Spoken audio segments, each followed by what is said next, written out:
Se ha quedado más bonito este hemiciclo. Voy a esperar un segundo porque se está quedando más bonito este hemiciclo. Gracias. Gracias, señora presidenta. Señor Rafael Hernando, acabo de comenzar. No me ha dado tiempo a dar los buenos días. Gracias, señora presidenta. Hoy es un día importante. Hoy cumplimos con el acuerdo de coalición de gobierno y reconocemos al Estado palestino. Ha dicho el líder de la oposición, el señor Feijóo, si nos parece normal que la política exterior española se decida en el extranjero. Yo prefiero que el Congreso reconozca al Estado palestino frente a un genocidio a ir a rendirle vasallaje a nadie a un rancho de Texas para meternos en una guerra ilegal basada en mentiras. Esta gran noticia es una gran noticia que llega en medio de un genocidio.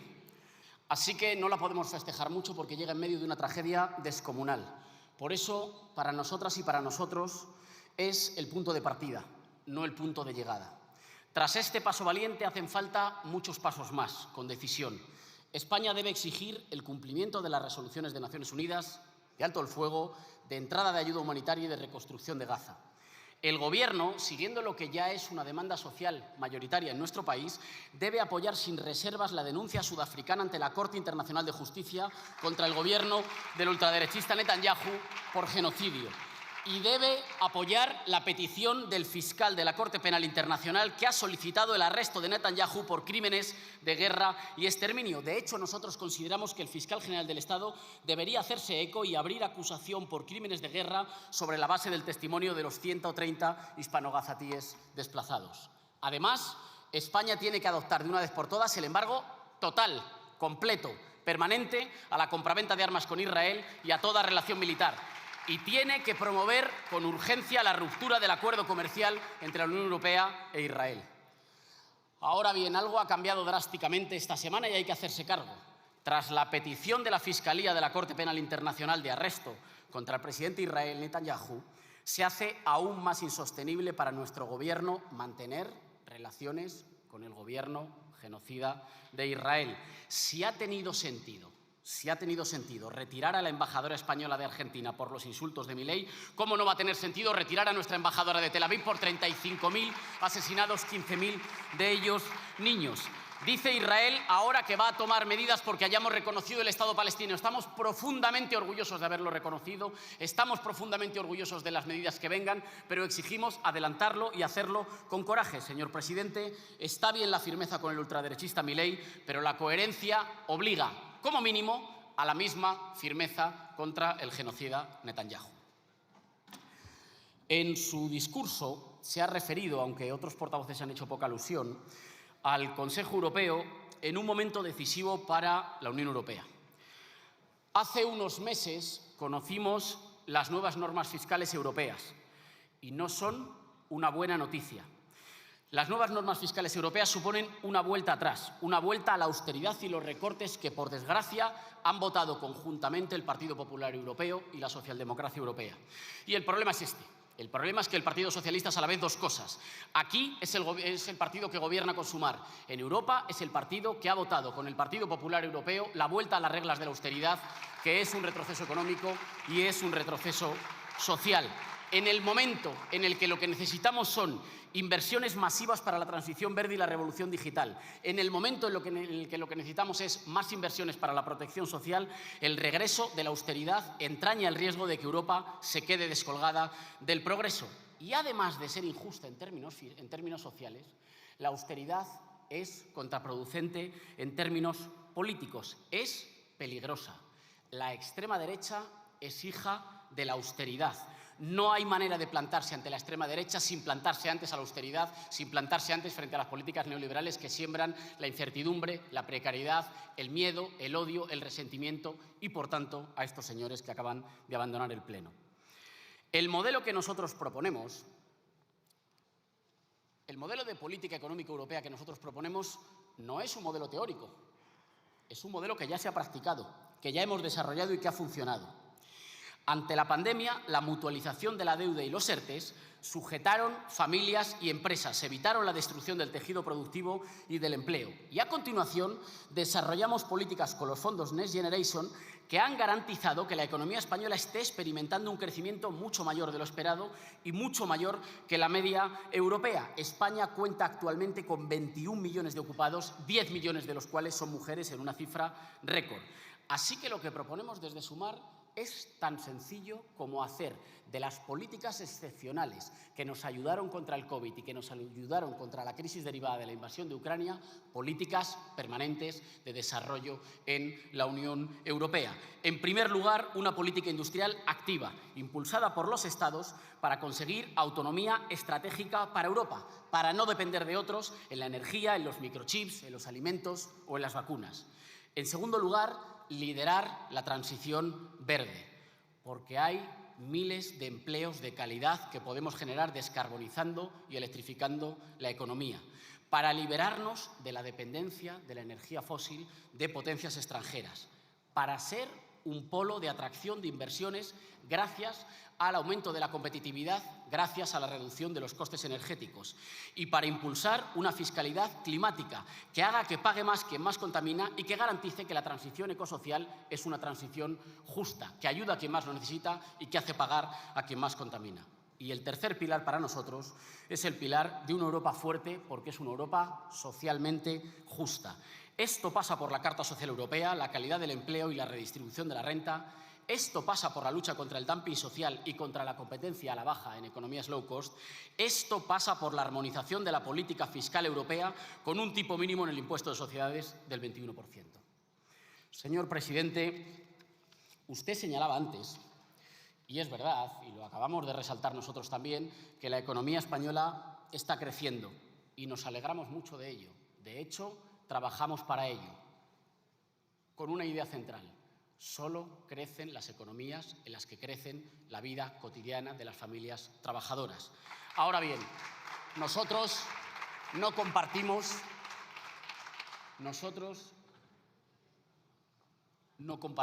que la economía española vaya como un cohete.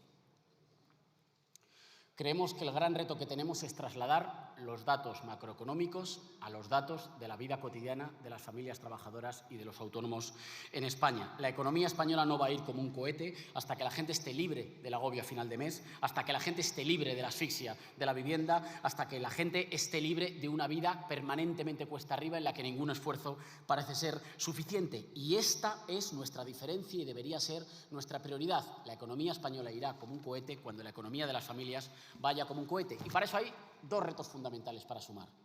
En primer lugar, la crisis del poder de compra de los salarios. Y en segundo lugar, la dificultad de acceso a la vivienda. Con respecto a la falta de poder de compra, tenemos que cerrar la brecha entre precios y salarios. Solo los alimentos se han disparado en un 30% en los últimos 5 años. Nosotros, toda España lo sabe, estamos haciendo todo lo posible para que los salarios no pierdan poder de compra, pero hay que tener capacidad de intervenir en las cadenas de fijación de precios en el sector alimentario o en el sector de la vivienda. Hay que seguir reforzando el poder de negociación de los trabajadores. Hay que reducir la jornada laboral para repartir tiempo y aumentar la productividad.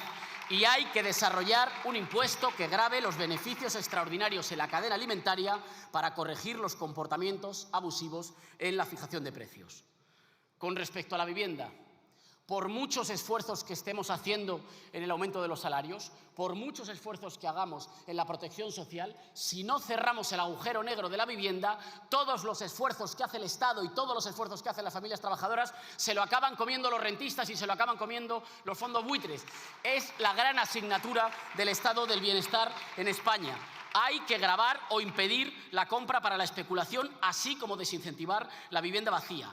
Hay que multiplicar el parque de vivienda pública. En Europa la media es del 9, en España es del 2 y nosotros lo queremos llevar al 20, pero con compra y promoción exclusivamente pública, porque el Estado tiene todo lo que necesita, tiene suelo y tiene financiación y por tanto tiene que desarrollar parque de vivienda pública que después no se pueda vender, que no se pueda regalar a los fondos buitres. Tenemos que regular el alquiler turístico y de temporada, tenemos que utilizar la ley de arrendamientos urbanos para limitar los precios del alquiler en las zonas tensionadas y queremos que, igual que los contratos laborales, los contratos de alquiler puedan ser indefinidos.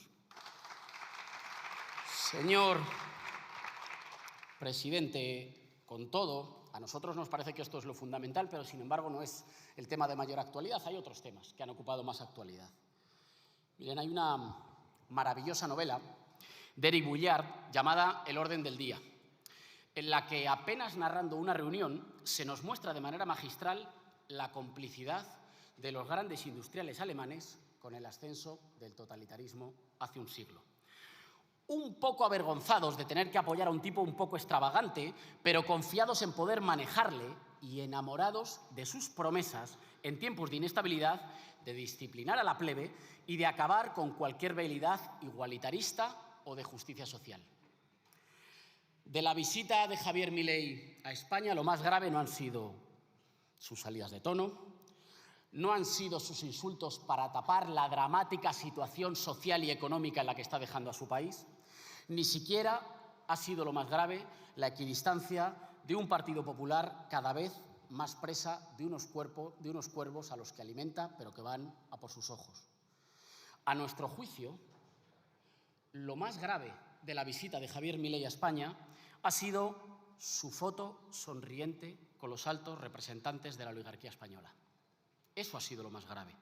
Nos parece que esa foto marca un hito de época peligroso, que esas sonrisas quizás están mostrando una basculación histórica. Quizás la convicción de los más ricos de que el actual modelo económico depredador ya está chocando con los límites físicos de las personas, con unos cuerpos extenuados y al límite, que el actual modelo económico depredador ya está chocando con los límites psíquicos de unas sociedades atravesadas por la ansiedad, por la depresión, por los suicidios, por el no poder más, y que el actual modelo depredador ya está chocando con los límites biofísicos de un planeta que da signos de agotamiento. Y por tanto, que para mantener este modelo neoliberal depredador y para mantener la acumulación para unos pocos, cada vez hacen falta más sacrificios y que, por tanto, es posible que las democracias liberales, tal y como las conocemos, tengan que ser reducidas a competiciones electorales, derechos para los propietarios y precariedad existencial para la mayoría. Conviene no olvidar, y en España lo sabemos bien, que las oligarquías están siempre a un susto y a dos pasos de preferir un testaferro de mano dura que instaure la libertad para el dinero y el miedo para los pueblos. ¿Cuál era el pegamento de esa foto?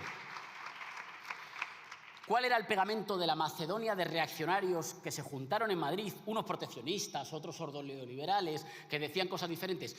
¿Qué es lo que les junta a todos ellos? A todos ellos les junta el odio.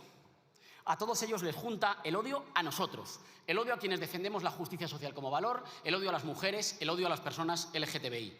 Por eso, más allá de gestos institucionales, la mejor manera de responderles es precisamente con la justicia social, con la igualdad de oportunidades, con el derecho a todo el mundo a una existencia digna. Porque eso es lo que trenza las sociedades, porque eso es lo que evita la disgregación, la incertidumbre y porque eso es lo que elimina este malestar que hoy lo corroe todo y que alimenta a los políticos del odio. En la foto de Milei, con los millonarios había demasiado poder concentrado y donde hay mucho poder en pocas manos, la democracia peligra, porque hay que desconcentrar, repartir, equilibrar, reducir privilegios y extender derechos. Y ese es, permítame el paréntesis, el mejor tributo que le podemos ofrecer al pueblo argentino. La demostración práctica de que la prosperidad de un país no se consigue con la ruina de sus gentes, sino con la prosperidad de las familias trabajadoras. Que cuando se extienden derechos la sociedad avanza toda, que se vive mejor en una comunidad que cuida de los suyos que en una guerra de todas contra todas. Avanzar aquí para que pronto el pueblo argentino pueda derrotar la desmoralización, reconstruir la resistencia y avanzar también por su soberanía política, por su independencia económica y por su justicia social.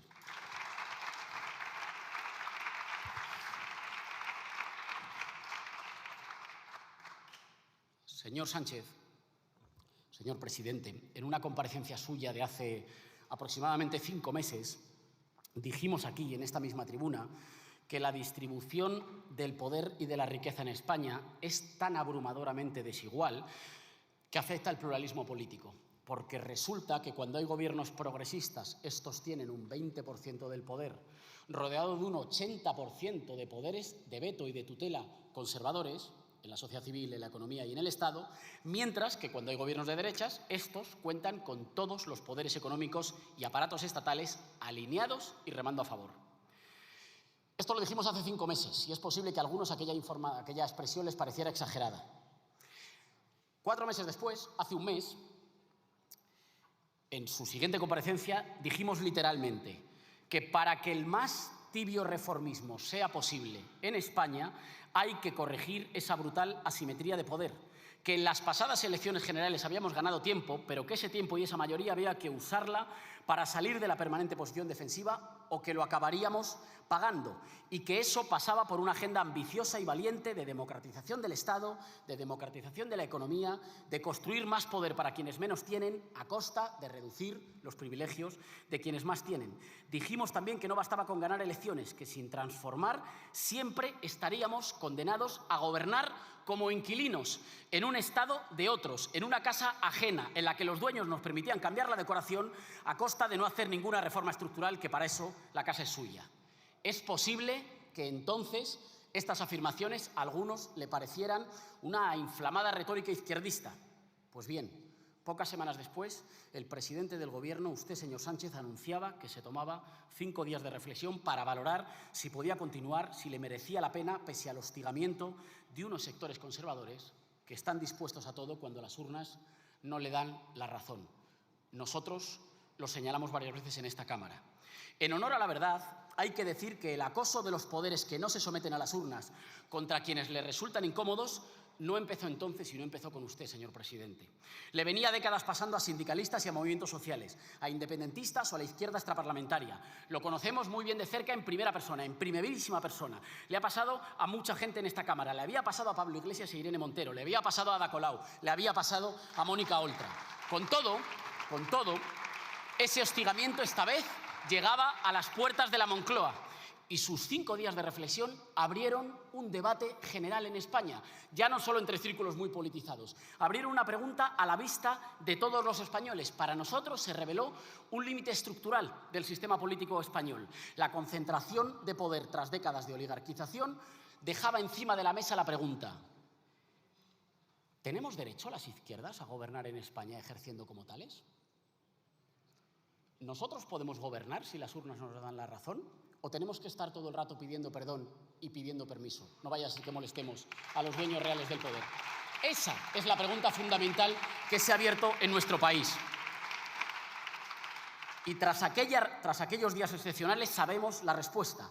O seguimos cediendo hasta desilusionar a todos los que nos votaron, o plantamos cara y defendemos un ciclo de transformaciones que sustituyan el capricho de unos pocos por la dignidad de la mayoría trabajadora. Usted ha dicho, y nosotros lo compartimos, que el gobierno progresista tiene que tener autonomía política, pero lo cierto es que no la tiene. Para tenerla hay que democratizar el Estado, para tenerla hay que democratizar la economía, para tenerla hay que abrir un ciclo de transformaciones. Fíjese usted que peor no nos van a tratar. Peor no nos van a tratar. Es verdaderamente asombroso cómo la derecha trata a este gobierno como si fuéramos, ya nos gustaría, un gobierno revolucionario. Ante la más tímida de las reformas que emprendemos, nos tratan con una absoluta contundencia, como si estuviéramos trastocando todos los límites de la convivencia. Esto no es una casualidad, es un poder disciplinario destinado a educar, a ir corriendo el baremo hasta el punto tal que nuestra existencia parezca radicalismo y la mayor de sus barbaridades la acabemos por normalizar. Sabemos que los poderosos en España no le perdonan los acuerdos con catalanes y vascos, no le perdonan que gobierne con nosotros. Y puedo imaginar quizás que haya sectores en su partido que añoren un regreso a los buenos tiempos de los acuerdos de Estado con el Partido Popular. Pero esta supuesta moderación es en realidad ceguera y miedo a la bifurcación histórica en la que estamos. ¿Cuántos líderes que venían a ser moderados tienen que pasar por Génova para que nos demos cuenta que aquel Partido Popular no existe, que no hay tal Partido Popular y que no hay tampoco consenso del 78 al que regresar? Estamos nosotros y nuestra disposición a rehacer un contrato social roto por la concentración de poder y riqueza de los privilegiados. Nosotras y nosotros y nuestra determinación de ir hasta el final, o bien ceder, portarse bien y esperar la alternancia siempre pidiendo permiso. Hemos dicho que todo será inestable hasta que haya un nuevo equilibrio de fuerzas, hasta que reconstruyamos un contrato social justo que frene los intentos de involución democrática y social de las derechas. Y esa contienda no se esquiva. Esa bifurcación histórica que tenemos ante nosotros no se esquiva. A esa disputa histórica hay que comparecer, pero no llamando a una reflexión colectiva, ni llamando a bajar el tono. Y mira que yo lo digo siempre con mucha tranquilidad. A esa disputa histórica hay que comparecer recuperando la iniciativa, porque de esta salimos o con 2 pasos adelante o con 10 pasos atrás. Usted, señor Sánchez, acabo, señora presidenta, usted, señor Sánchez, anunció tras su regreso un punto y aparte necesario, pero no anunció ninguna medida, ninguna. Y eso nosotros creemos que es un error, que envalentona a los reaccionarios y desmoraliza a los demócratas. Desde entonces, Sumar ha desplegado una hiperactividad en las propuestas para llenar de contenido ese punto y aparte, semana a semana. En la agenda democrática, derogar la ley Mordaza, cambiar las condiciones de acceso a las altas magistraturas del Estado para que se llegue con diferente procedencia territorial y de clase. Dotarnos de herramientas para renovar el Consejo General del Poder Judicial. Yo no me puedo creer que usted siga confiando en que estos señores de aquí en algún momento van a ceder en un Consejo General del Poder Judicial que tienen secuestrado. Hay que dotarse de las herramientas para transformarlo, con ellos o sin ellos. Y en la agenda social, reducir la jornada laboral sin reducir salarios, para liberar tiempo y autonomía para quienes la vida solo es agobio. Extender los permisos de crianza y la prestación universal por hijo a cargo. Comenzar a revertir las privatizaciones de la sanidad. Multiplicar la construcción de vivienda pública y regular los alquileres. Democratizar las decisiones económicas, fortalecer el poder contractual y negociador de los trabajadores para revitalizar los salarios. Realizar una reforma fiscal justa que garantice que los derechos de los que le faltan lo pagan aquellos a los que les sobra. Esto es para nosotros salir de la subalternidad en el Estado, plantar cara y marcar el rumbo, redistribuir el poder, mejorar la vida y segar, por tanto, la hierba bajo los pies de los adalides del egoísmo y el odio. Señor presidente, y ya sí que acabo, me lo puede quitar si quiere de la réplica. Señor presidente, no siempre estamos de acuerdo en todo, pero me tendrá que reconocer que en Sumar somos claros, somos firmes, somos coherentes y somos persistentes a lo largo del tiempo. Tenemos una visión del Estado y de la actual correlación de fuerzas y ofrecemos un rumbo claro para la legislatura y para el Gobierno, para nuestro país y para nuestro pueblo. Tendrá que reconocernos también que con lo que tenemos enfrente, todo lo que nos sea avanzar será retroceder. Y a nosotros nos han votado para mejorar la vida y hacer un país más justo. Aquí tiene, por tanto, nuestra propuesta. Recuperemos el pulso, retomemos la iniciativa, pasemos a la ofensiva. Muchísimas gracias.